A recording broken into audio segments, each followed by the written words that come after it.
Hi guys, welcome back. I'm sure you guys have heard by now, just about 6 or 7 hours from me recording this video. SoFi released their bank charter, which means that they were regulatorily approved for a national bank. And we're going to be looking at the implications that this means for the company. We're going to be looking at how this will affect their margins. We're going to be looking at how it affects their interest rates and how this can actually really help SoFi in the long term.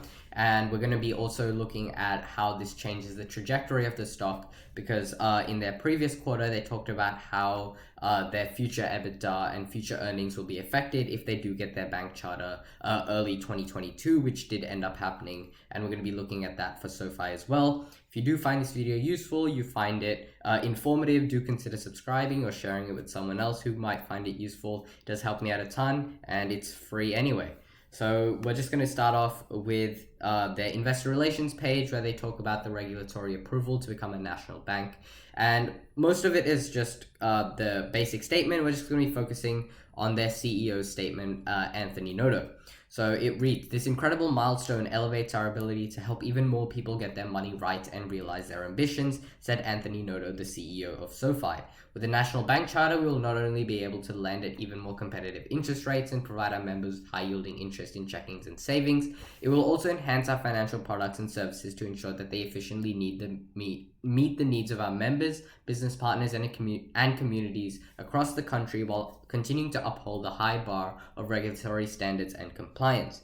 This important step allows us to add to our broad suite of financial products and services to better be there for our members during major financial moments in their lives and all of the moments in between. I'm incredibly proud of our team and excited about the opportunities ahead to help even more people achieve financial independence." So we can skip most of it. That's quite a lot of fluff, but just the things we need to point on and the things we're going to be looking on later in the video is one, competitive interest rates and how this bank charter will be increasing their interest rate competitiveness. Second is we're going to be looking at high yielding interest in checkings and savings. The third one is how we'll be able to enhance their financial products and give them more legitimacy as now going from, say, a third-rate bank to a proper national bank with a bank charter. So that's what we're going to be looking at this video. We're going to be looking at how this will change their company's trajectory 3 to 5 years down the line and whether this is a time to buy SoFi now or even in the future. So just one other thing I wanted to note is that we've seen SoFi during trading hours crash quite a lot. Before the bank charter was approved, they were down 8.64%, $1.14 down to $12.06. However, you can see in the post-market, the stock rallied to $14.05, which is a $1.99 increase and 16.5% higher. So just if you guys might have not known that, it wouldn't be surprising to see SoFi open the market tomorrow at close to $14. So the first thing we're going to be looking at is, okay, so this was my third take, so that's why we will scroll down into the article. But the first thing we're going to be looking at is SoFi Technologies, the bank charter will change everything. Now, just to note, I did go through this article a couple of videos ago when we were looking at SoFi a couple of months ago. And this article is quite old. It was written on November the 1st, 2021, and a lot has changed since then. But I really think this is a very, very important article. It's an article that goes into great depth of exactly how the bank charter will change many different aspects of SoFi, from interest rates and other financial products, and how this will actually draw more people to SoFi. Now, I do understand it is a bit old. The price at publication was $20.53, as you can see over here. And since then, the stock is down about 41% and currently trading at $14.05. Even though it is quite old, I do think it is a very, very well-written article. If I remember later on, I will provide a link in the description of the video. I do recommend giving it a write. Christopher Hoga wrote this on Seeking Alpha, and it is a very, very well-written article. So credit where credit's due, and I hope you guys find it useful, me going through this and kind of picking it apart, giving my own takes on certain parts and see how, really look at how the bank charter can actually help SoFi in the long run. So the bank charter's effects. We'll skip the beginning because it's just kind of an introduction. Margins. So this is probably the single biggest benefit that SoFi would get if they get a bank charter. So the effect on SoFi's margins is the easiest to quantify. Owning a bank charter allows SoFi to use their deposits to finance their own loans. basically means members who put their money in SoFi, they'll be able to use those deposits to finance their loans. So lending is SoFi's biggest source of revenue and profits, and right now they have to borrow money from third-party banks to finance the majority of their loans. These third-party banks charge somewhere between 2 and 2.5% interest rates, or 200 and 250 basis points, to use their money. As soon as SoFi obtains a bank charter, they can use the deposits from their members to finance those loans. This means their cost of capital goes from 2% to what they pay their SoFi members in interest, which is currently 0.25%, but more on that later in the article. This improves their margins. Additionally, answering to and being regulated by a single entity, which is the OCC, is easier than independently being regulated by 50 individual states, is what SoFi has to do. Say they want to operate in California, and then they want to operate in Texas, then they have different regulators there, and that drives up their administrative costs. So being regulated by a single entity, the OCC will reduce those administrative costs and once again boost SoFi's margins there. Most people are familiar with the following slide from their investor slide deck, but it's worth putting it here. So basically, the key benefits from the bank charter is they have better durability, they have a lower cost of capital, they have an increased NIM from holding loans longer, and it enables increased growth in lending as well. So here we can see their Ebitda from 2021 to 2025, and the blue being without the bank, the dark blue being without the bank charter, and the light blue being with the bank charter. And if you add up 193 million in 2022, and then 234 million in 2023, and 264 in 2024, and about 300 million in 2025, you get about $1 billion worth of additional Ebitda and earnings in millions, $1 billion basically over the next 4 years, which is a big benefit for SoFi. So Ebitda is a measure of earnings. The dark blue bars are their earnings without the bank charter, and the light blue bars are the incremental earnings that they get because of their expanded margins. So in simple terms, between now and 2025, the bank charter is about worth $1 billion in profit margin based on their current revenue estimates.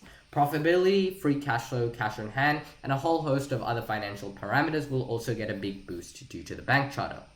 Marketing. The second key aspect about the bank charter is that it allows SoFi to have more effective marketing. Having a national bank charter gives them increased legitimacy. SoFi money deposits are already FDIC insured, but that is through partner banks instead. As one of the first fintech companies with a bank charter, SoFi will have a cachet and the credibility that will help them stand out from their peers and competitors. That credibility and legitimacy is all well and good, but when people are making a financial decision, the most important factor is usually how it affects their wallets. And basically this talks about how with increased legitimacy, people who would have been probably wary to going towards SoFi, they would have heard it's really, really good from a friend or a colleague or a parent. They would have heard like, oh, SoFi is really, really good, but then they would have had probably some mistrust, probably some risk aversion because of the decreased legitimacy without a bank charter. Now they're more likely to move towards SoFi with all of these added benefits. And we're not exactly going to go through this in this video, but just from referencing from what we've looked in our previous videos about SoFi, SoFi has SoFi has a lot of different financial services. And basically what they've been doing recently is that they've had one person come into SoFi and say, okay, so I want to have a student loan refinance. And once they get onto the student loan refinance, SoFi gets them hooked onto a lot of other financial services that they provide. And what that means is that one, they're less likely to leave to competitors, and they're more likely to stay with SoFi for the long term. But the second benefit is that SoFi gets more money per customer. And over time, they've actually increasing the number of products per customer buys, which increases their revenue per customer. Once again, which was one cycle again to more money to lend, which reduced to lower margins, better interest rates. Overall, just a very, very big benefit for SoFi. And that all goes through better marketing and getting more people to actually come to them as a company and as a financial service. The next thing is personal loans. So when you type into personal loans into Google, the first website that pops up after the advertisements is Bankrate's website, and it looks like this. Here you can see SoFi with 5% to 19.63% APR between a 2 and 7 year term and a maximum loan amount of $100,000. You can notice that SoFi is among the top results. Their product offering ties for the lowest APR, the most flexible terms, and the maximum loan amount. What would happen if they could drop their APR by about 0.25 or 0.5% as well? So Anthony Noto, their CEO, gave an interview about the effects of the bank charter. Speaking specifically about the loans, he said, "My cost goes from about 2% to 15% percent basis points, I could give them all back to you in a lower interest rate on a loan, or I could give you a higher interest rate on your deposits, or I could drop it to the bottom line as well. So either making it more people wanting to get a loan from SoFi, having more people put their money into SoFi with obviously higher interest rates, or they could just have more profit in the bottom line, which is once again better for the investors in the company. And basically what he says is he's aiming to do a combination of those things. In other words, there are three ways that SoFi can use their lower cost of capital. They can use it to lower their APR on the loans that they offer. They can give it higher interest rates to SoFi money accounts, or they can use it to improve their margins. And according to their CEO, Anthony Noto, they plan to do all three. SoFi already has such low cost that they are tied for being the lowest cost provider with their current cost of capital. And after the bank charter, SoFi can simultaneously drop their APR to attract more customers while expanding their margins at the same time. A very, very big win-win for an up-and-coming fintech company. If you're looking for a personal loan and you find that bank rate page, now SoFi's APR is between 0.75 or 0.5%, 4.75 or 4.5%, and that is going to be certainly the first link that you click. And SoFi would have gained another member into its sticky system, as I was talking about before, how once they get one customer, they have them a lot of other services as well, and that would lead to a lot of customers and higher revenue per customer, and beat their competitors as well. You can do the same thing for student loan refinancing as well. Again, after scrolling past the paid advertisements, you can look at SoFi here. They have terms from 5 to 20 years. They have an APR range of about 2.5 to 6.95%, and a variable APR range about 2 to 6.6% as well. Again, SoFi's offering is tied for the lowest rate possible, and if they use a portion of their lower cost basis to get even better rates, which is a lower APR, they will hoover up an even greater portion of the student loan refinance market, and once again get more customers into their system. Another benefit they will get is in SoFi Money. The second option that Anthony mentioned was that SoFi can give you a higher interest rates on your deposits. This is in reference to a SoFi Money account, which is similar to a checking account. Currently, SoFi offers 0.25% interest on the balance in a SoFi Money account. And because SoFi is not a nationally chartered bank, which it now is, they will have to send you a deposit to a third-party FDIC-insured bank. Once SoFi has a bank charter, they are free to give their members whatever interest rate they choose, and the best high-yield savings accounts on the market have between 0.5 and 0.6 APY. SoFi can easily disrupt the market by offering a better product at a better interest rate. As I mentioned before, SoFi Money is akin to a checking account. It is liquid, and you can spend the money in the account with a debit card or withdraw funds from an ATM. These high-yield savings accounts do not have the same liquidity. To access the money, you will first have to initialize a transfer to a checking account, which typically takes 3 to 5 days. Banks do this on purpose to increase the friction between you and your money in these high-yield accounts, so you move it less frequency. Anthony Noto is on record saying that this practice is not necessary in the modern banking world, and SoFi will be able to offer an account that gives you the flexibility of a checking account with an interest rate that surpasses high-yield saving accounts as well, basically meaning that people can access their money instantly while still getting a very, very high-yield interest rate on their on their savings, which would drive a lot of people to SoFi because a lot of people have problems with traditional banks and their access to withdrawing or depositing money because the banks don't want them to do that. I believe that this will do so to incentivize their members to move all their money into a SoFi Money account, and also get more people who are not using SoFi Money to transfer to a SoFi Money account as well. Remember, the greater the total value of the deposits, the better their lending margins will be, because now with the bank charter, they're allowed to use their deposits to fund their loans, and obviously the more loans they have, the lower APR they can charge because they have more savings and they have a bigger thing to fall back on, which would be a very, very big benefit for the company. A bank charter allows SoFi to offer best-in-class products for student loans, personal loans, checking accounts, and saving accounts as well. Their home mortgage loans and home refinancing products will also be even more competitive. Marketing becomes much easier when your product sells itself. Additionally, each new member and each existing member will be adding more to the bottom line than ever before.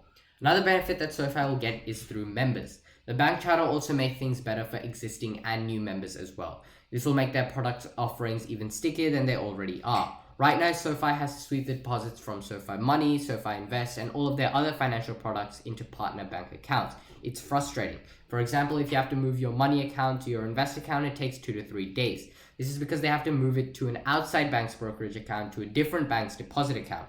A lot of internal friction between the account, investment, credit card, and other products will be removed when they can hold their own deposits, making for a seamless and better user experience, but also drive down the administrative cost from SoFi's side, once again increasing their margins. Additionally, existing members will also get the benefits discussed in the marketing section above. This means better rates on personal loans, student loans, refinancing, mortgages, and more interest for their deposits as well. If you're already a member and you can see that SoFi has the best-in-class loan offerings, it makes it much easier to stay in the SoFi ecosystem for that loan. Cross-selling is a key feature of their long-term strategy, and having more competitive products makes it easier and more attractive for members to stay with SoFi for their financial needs. I, for example, have my emergency fund in a high-yield saving account, but I would gladly move it all to SoFi Money if they had slightly higher interest rates, and that's just the author talking about their own experience. So here he talks about bank charter timelines. It doesn't really matter again because we know that SoFi has got their bank charter now.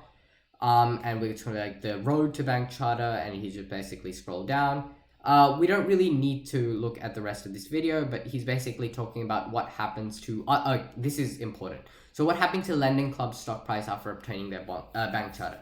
We can also compare what happened to Lending Club's stock price. As previously mentioned, Lending Club received their charter approval on December 3rd, 2020, and their share price closed that day at $8.37. The share price jumped 26% the next day and was up 37% total a week later. What was truly astounding, however, has been their incredible growth since then, and spurred by record earnings due to their increased margins.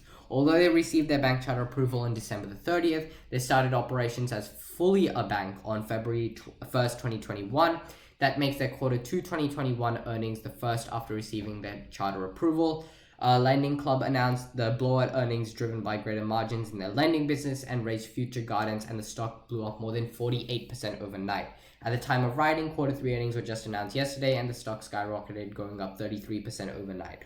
All in all, since the bank charter was announced, the stock was up 403% since the approval announcement, and you can see the chart over here after their bank charter approval, down at $8, currently trading at $41. So I wouldn't be surprised if a very similar thing happens to SoFi, combined with not only the bank charter approval, but once again, the negative investor sentiment that has driven down the stock more than 25% year to date, and significantly lower since the beginning of significantly lower since the stock was at its high near $23. It'll be a reversal of that trend, and also on top of the benefits of the bank charter, providing very, very big benefit for SoFi.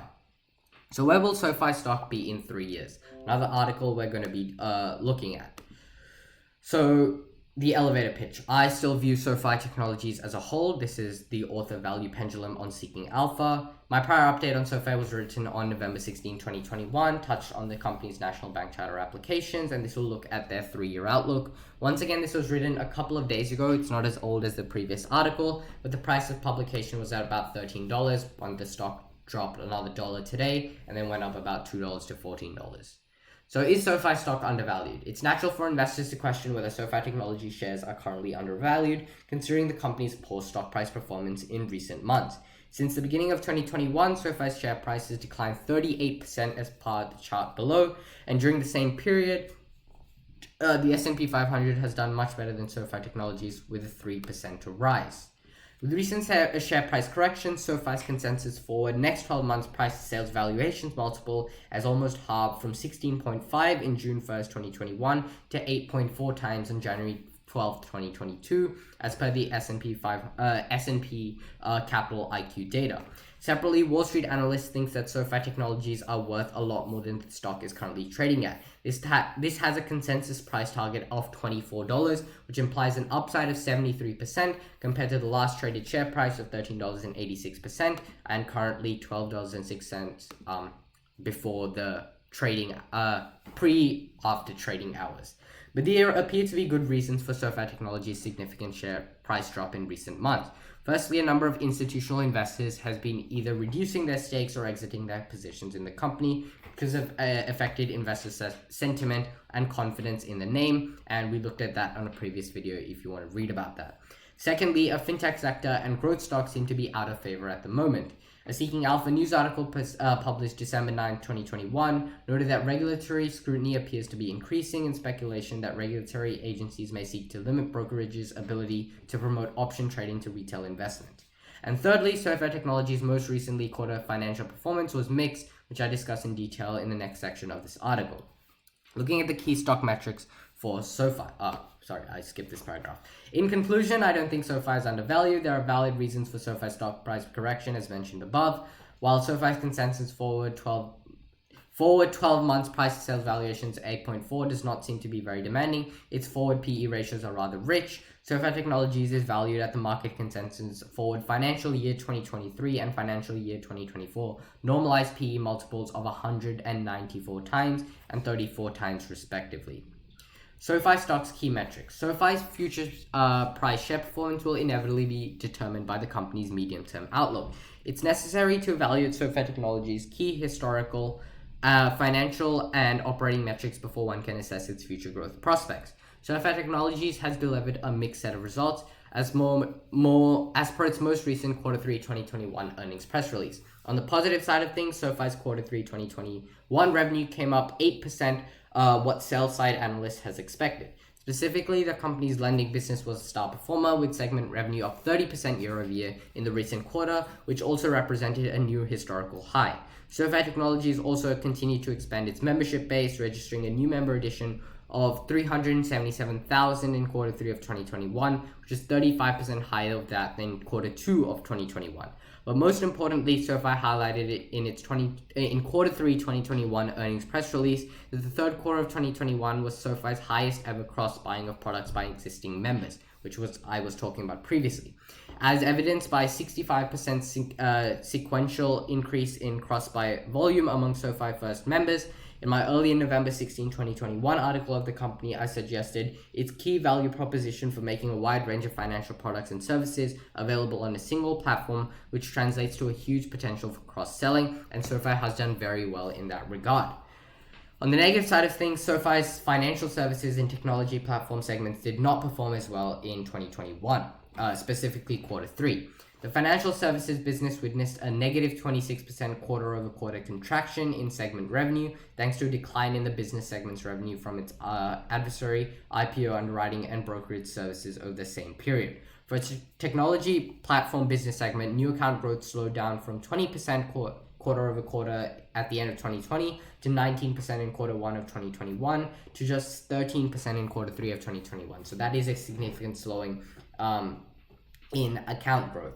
Viewed from another perspective, the technology platform business year-over-year increase in accounts moderated from 135% and 130% in the beginning of 2021 to 80% in the third quarter of last year. So over time, you do expect it to slow down, but it is, one would say, not where the company wants to be going at in the short term. In conclusion, a review of SoFi's key metrics in Q3 of 2021 suggests that the company's recent quarterly performance was quite mixed. Onto this, probably the most important part of this article, which is where will SoFi stock be in 3 years? To make an assessment of where SoFi will be 3 years from now, one should focus on two key factors. The first key factor is SoFi Technologies' ability to maintain a delicate balance between growth and profitability. In the Q3 2021 investor results briefing, SoFi guided that it's sticking to our commitment to reinvest 70 cents of every incremental revenue dollar and drop 30% to the bottom line as we scale our business. SoFi Technologies emphasized that this enables it to invest in new products and features necessary to position SoFi for long-term sustainable growth. However, the difference between SoFi's non-future GAAP and adjusted Ebitda forecasts based on management guidance and market consensus forecasts suggests that it might be challenging for the company to drive strong revenue growth and maintain high profit margins at the same time.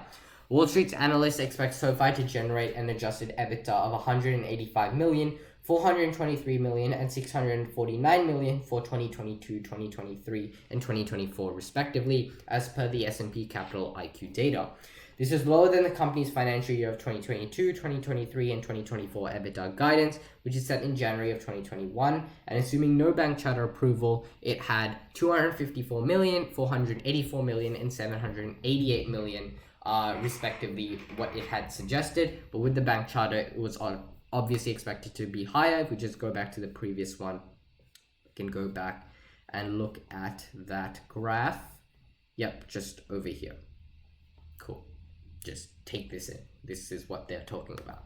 Anyway, in other words, the market consensus EBITDA estimates for SoFi Technologies points to an either lower than expected revenue growth or weaker than expected profitability due to larger than expected reinvestments for the next 3 years, which I note is not necessarily a bad thing because this company is focusing a lot on growth, and that is what's going to be the make or break for this company. Whether it can grow now, or if it kind of doesn't invest as much into growth, it can taper off and end up being an average kind of fintech company rather than it's this market beating kind of company that it says it is.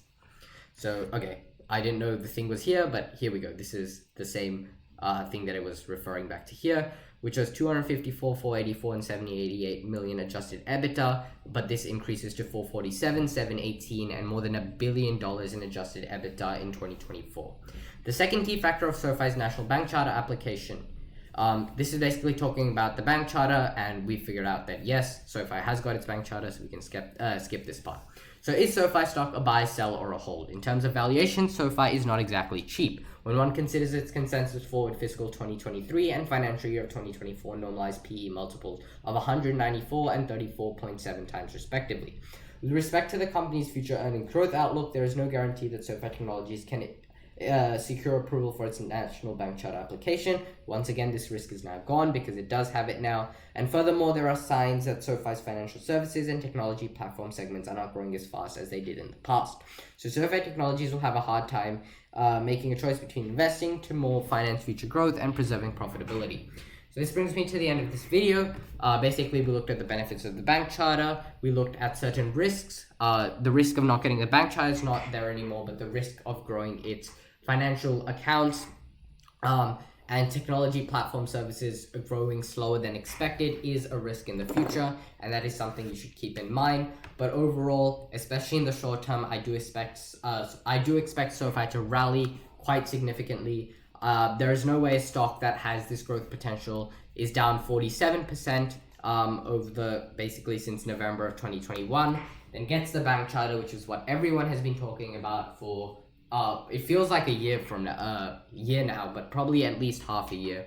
And now it's finally there. So definitely in the short term, I do expect SoFi to basically go up. Looking at what Lending Club had, it was up more than 403%, and there was significant boost in their Q2 2021 earnings, which is the first one they had after their bank charter approval. So I do expect this to be a turning point for SoFi. I expect it to be a very powerful company. Now, one thing it has to see is whether it can get their financial services accounts growing once again, and whether they can get their technology platform segments up and running there as well. If they can do that, I'm pretty sure this stock will be potentially a global power in the fintech space, but definitely not at least in America. This brings me to the end of this video. If you do choose to invest, make sure to do your own due diligence and make sure to do your own research as well. And if you find it useful, do consider subscribing, sharing it, and letting me know what you think of SoFi in the comments. That brings me to the end of this video. Thanks for watching, and I'll see you in the next one. Bye.